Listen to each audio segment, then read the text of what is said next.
Look, it's easy, bro. Once you convince somebody in the model, right? Like right now, there's people arguing with me that believe we're traveling at 4 million miles an hour right now.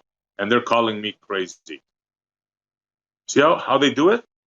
Just imagine now being fooled that you're traveling right now, sitting in your chair, or wherever you are, you're traveling at 4 million miles an hour. In Yeah, but multiple directions, right? Not a straight line either. Yes, Oh, 11 different vectors.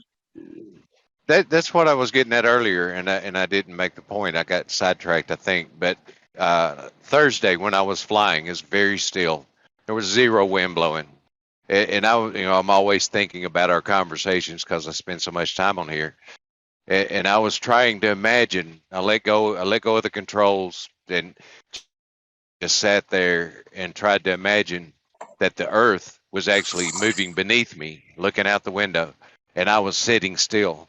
And it's a very real sensation that I got, that I was sitting still and the Earth was moving beneath me. But in reality, it was me that was moving across the ground. And That's I right. thought that was just an interesting way to look at it. So I was actually moving at about 120 mile an hour, but I couldn't tell it because it was so Well, smooth. That's because How the about Earth if you doesn't spin turned underneath you and kept or a steady pendulums. turn, left lane? How about Huh? if you pulled the yoke to the side and kept a steady turn? Think you'd be feeling that? Yeah. That I mean, you can turn such that you still experience 1G, but normally you'll feel the inertial effects from maneuvers. You know. Yeah. the You would aspiring. have to. You would have to. It's physics. I mean, and somehow they convinced you that you're spinning at 1,000 miles an hour on the equator while traveling at 66,000 miles around the sun, while that's traveling 666,000. On and on and on. Right? I don't have to continue. But yet your experience as a pilot told you, wait a minute, man, that can't be.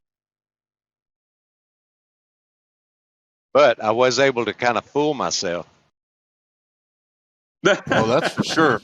We Don't agree do on it, that. left lane. Don't do it. Nobody's arguing that.